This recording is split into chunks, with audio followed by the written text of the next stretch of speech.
அனைவருக்கும் வணக்கம். இந்த வீடியோவில் நம்ம என்ன பார்க்க போறோம்னா, தமிழகம் முழுவதும் காலியாக இருக்கக்கூடிய கிராம உதவியாளர் பணிகளை நிரப்புவதற்கு நடவடிக்கை எடுக்குமாறு மாவட்ட ஆட்சியர்களுக்கு உத்தரவிட்டிருக்கிறதாக சன் நியூஸில் ஒரு செய்தி கொடுத்துருக்காங்க. நம்ம சேனலில் ஏற்கனவே ஒரு வீடியோ போட்டிருப்போம். இந்த மாதிரி கிராம உதவியாளர் பணிகளை எப்படி நிரப்ப வேண்டும், அதுக்கான வழிகாட்டு நெறிமுறைகள் அரசாணை தமிழக அரசு வெளியிட்டிருக்காங்க. விரைவில் இதுக்கான நோட்டிஃபிகேஷன் வரும்னு சொல்லி நம்ம சொல்லியிருப்போம். ஸோ கண்டிப்பாக விரைவில் நோட்டிஃபிகேஷன் வரப்போது, அதுக்கு தான் நடவடிக்கை எடுக்க சொல்லியிருக்காங்க. இந்த செய்தியை பற்றின முழுமையான விவரங்கள் இந்த வீடியோ நம்ம பார்க்கலாம். அதை பார்க்கறதுக்கு நம்ம சேனல் நீங்கள் முதல் முறையாக பார்க்குறீங்க, இதுக்கு சேனல் சப்ஸ்கிரைப் பண்ணாமல் பார்க்குறீங்க அப்படின்னா மறக்காமல் சேனல் சப்ஸ்கிரைப் பண்ணி கூட பெல் பட்டனில் ஆல் அப்படி செட் பண்ணி வச்சுங்க. அப்போ தான் நான் வீடியோ போட்டேன்னா உங்களுக்கும் நோட்டிஃபிகேஷன் வரும். அது மட்டும் இல்லாமல் டிஸ்ட்ரிக்ட் வைஸ் எவ்வளோ வேகன்சி இருக்குன்றதும் நம்ம பார்த்துடலாம். ஓகேங்களா? இப்போ நான் வீடியோ மேக் பண்ணும்போது காலையில் ஒரு 10 மணின்னு வச்சுக்கோங்களேன். இந்த செய்தி பார்த்தீங்கன்னா ஒரு 40 நிமிஷத்துக்கு முன்னாடி வந்திருக்குது. ஸோ இது எக்ஸ் தளத்தில் சன் நியூஸ் போஸ்ட் பண்ணியிருக்காங்க. ஓகேங்களா? நடவடிக்கை: தமிழ்நாட்டில் காலியாக உள்ள கிராம உதவியாளர் பணிகள் விரைவில் நிரப்பப்படும் என தமிழ்நாடு அரசு அறிவிப்பு. 2299 பணிகள் நிரப்ப நடவடிக்கை எடுக்க வேண்டும் என மாவட்ட ஆட்சியருக்கு வருவாய் நிர்வாக ஆணையர் உத்தரவு. ஸோ மாவட்ட ஆட்சியர்களுக்கு வருவாய் நிர்வாக ஆணையர் ஒரு உத்தரவு போட்டிருக்காரு. ஸோ விரைவில் இதுக்கான நடவடிக்கை எடுங்க, இது ஃபில் பண்ணுங்க அப்படின்னு சொல்லியிருக்காங்க. உங்களுக்குலாம் தெரிஞ்ச விஷயம் தான். கிராம உதவியாளர் அந்த ஜாப் அந்தந்த டிஸ்ட்ரிக்ட் வைஸ் நோட்டிஃபிகேஷன் கொடுத்து அந்த டிஸ்ட்ரிக்ட் நமக்கு மாவட்ட கலெக்டர் தான் அதுக்கான பொறுப்பு. ரைட்டு, அவங்க தான் இதை ஃபில் பண்ணுவாங்க. ஸோ அதுக்கு நடவடிக்கை எடுங்க, ஃபில் பண்ணுங்க அப்படின்றத சொல்கிறாங்க. கண்டிப்பாக 2026 எலெக்ஷன் வரப்போது, அதுக்குள்ளே இதுக்கான நோட்டிஃபிகேஷன் கொடுத்து செலெக்ஷன் ப்ராசஸ் கொடுத்து இவங்களுக்கு அப்பாயின்மெண்ட் ஆர்டர் கொடுக்கணும் அப்படின்றதான் தமிழக அரசு கண்டிப்பாக மும்முரமாக இருப்பாங்க. ஏன்னா நெக்ஸ்ட் எலெக்ஷன் வருது. ரைட்டா? ஸோ கண்டிப்பாக எலெக்ஷனுக்குள்ளே இதை ஃபில் பண்ணிவிடுவாங்க. இந்த மந்தே நோட்டிஃபிகேஷன் வரதுக்கான வாய்ப்புகள் இருக்குது. இதுக்கு முன்னாடி நான் சொன்னேன் இல்லையா, வழிகாட்டு நெறிமுறைகள் மற்றும் டிஸ்ட்ரிக்ட் வைஸ் வேகன்சிலாம், அந்த செய்தி கூடுதலாக நம்ம பார்த்துக்கலாம். ஸோ இந்த செய்தி இன்றைக்கி வந்தது.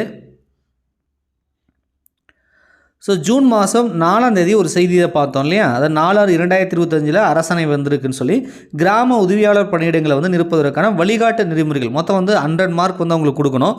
மொத்தம் 100 மார்க்கு. இதில் எதுக்கு மார்க்கை ஸ்ப்ளிட் பண்ணணும் அப்படின்றத இவங்க கொடுத்துருக்காங்க. 15 மார்க்கு, 30 மார்க்கு, 35 மார்க்கு, 30ன்னு சொல்லி எதுக்கு எவ்வளோ மார்க் கொடுக்கணும், 10க்கு எவ்வளோ மார்க் கொடுக்கணும் அப்படின்றத அந்த வழிகாட்டு நெறிமுறைகள் அரசாணையை கொடுத்துருந்தாங்க. இதை பற்றி நான் ஏற்கனவே வீடியோ போட்டிருப்பேன், நீங்களும் பார்த்துருப்பீங்க.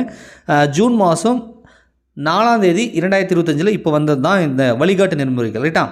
இதுக்கு முன்னாடியே பார்த்தீங்கன்னா போன வருஷமே எவ்வளோ வேகன்சி இருக்குது அப்படின்றத ஒரு லிஸ்ட்டு கொடுத்துருப்பாங்க. அதையும் நம்ம பார்க்கலாம். ஸோ இப்போ நீங்கள் பார்க்குறது தமிழகம் முழுவதும் எவ்வளோ வில்லேஜ் அசிஸ்டன்ட் ஜாப் இருக்குது, டிஸ்ட்ரிக்ட் வைஸ் எவ்வளோ இருக்குது அப்படின்றத நீங்கள் பார்க்குறீங்க. இது 2024 மார்ச்லேயே பார்த்திங்கன்னா இது வந்திருக்கு. இந்த ஜிஓ வந்திருக்கு. பார்த்தீங்கன்னா தெரியும், டேட் 2024 கொடுத்துருக்காங்க. ஸோ டிஸ்ட்ரிக்ட் வைஸ் எவ்வளோ வேக்கன்சி இருக்குன்றத 2024 கால்குலேஷன் பண்ணிட்டாங்க. அதை நிரப்புவதற்கான வழிகாட்டு நெறிமுறைகள் ஜூன் மாதம் 4ஆம் தேதி 2025 வெளியிட்டிருக்காங்க. இப்போ நமக்கு ஜூன் மாதம் 11ஆம் தேதி. ரைட்டா? இப்போ என்ன பண்ணியிருக்காங்கன்னா, இதை நடவடிக்கை அதாவது ஃபில் பண்ணுறதுக்கான ஏற்பாடுகள் பண்ணுங்கன்னு சொல்லி மாவட்ட ஆட்சியர்களுக்கு உத்தரவு போட்டிருக்காங்க. இதில் வேகன்சி பொறுத்த வரைக்கும் பார்த்தீங்கன்னா அரியலூரில் 21, சென்னையில் 20, செங்கல்பட்டில் 41, கோயம்புத்தூரில் 61 இருக்குது, கடலூரில் பார்த்தீங்கன்னா 66 இருக்குது, திண்டுக்கல் 29, தருமபுரியில் 39 இருக்குது, ஈரோடில் 141 இருக்குது. ஈரோடில் கொஞ்சம் அதிகமாகவே இருக்குது. காஞ்சிபுரத்தில் 109 இருக்குது, கள்ளக்குறிச்சி 0, கன்னியாகுமரி 0ன்னு போட்டாங்க.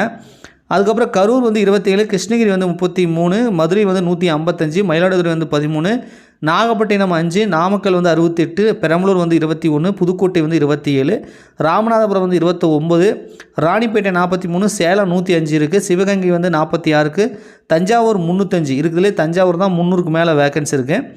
அதுக்கப்புறம் தேனி 25, திருவண்ணாமலை 103, திருநெல்வேலி 45, திருப்பூர் 102, திருவாரூர் 139, திருவள்ளூர் அப்படின்னு பார்த்தீங்கன்னா 151, திருச்சிராப்பள்ளி 104, தூத்துக்குடி பார்த்திங்கன்னா 77, நீலகிரியில் 0ன்னு போட்டாங்க. தென்காசி 18, திருப்பத்தூர் 32, விருதுநகர் 38, வேலூர் 30, விழுப்புரம் 31. டோட்டல் 2299 வேக்கன்சி இருக்குன்னு சொல்லி ஏற்கனவே நமக்கு கொடுத்துருக்காங்க. இந்த ஒரு வருஷத்துக்கு முன்னாடியே வேக்கன்சியை கால்குலேட் பண்ணிட்டாங்க. இந்த வருடம் 2025 நிரப்புவதற்கான ஏற்பாடுகள் பண்ணிகிட்டு இருக்காங்க அப்படின்றத நமக்கு தெரியுது. ஓகேங்களா?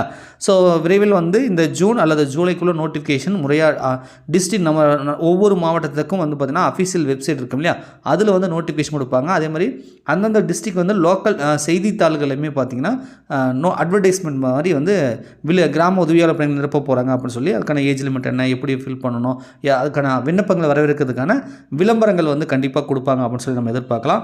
ஸோ எல்லாமே தேர்தல் செய்யக்கூடிய மாயங்கள் ரைட்டா. ஸோ தேர்தல் நெருங்க இந்த மாதிரி ஒன்று அரசு பணியிடங்களை வந்து நிச்சயம் வந்து ஃபில் பண்ணுவாங்கன்றதை எல்லாருக்கும் தெரிஞ்ச விஷயம் தான். ஸோ இது வந்து ஃபில் பண்ணுறதுக்கான நடவடிக்கைகள் வந்து தமிழக அரசு வந்து செஞ்சுருக்கு அந்த செய்தி உங்களுக்கு ஷேர் பண்ணதான் இப்படி நாங்கள் மேக் பண்ணோம். நிச்சயமாக டிஸ்ட்ரிக்ட் வைஸ் வந்து நோட்டிஃபிகேஷன் வந்துச்சுன்னா உங்களுக்கு இன்ஃபார்ம் பண்ணுறேன். நன்றி, வணக்கம்.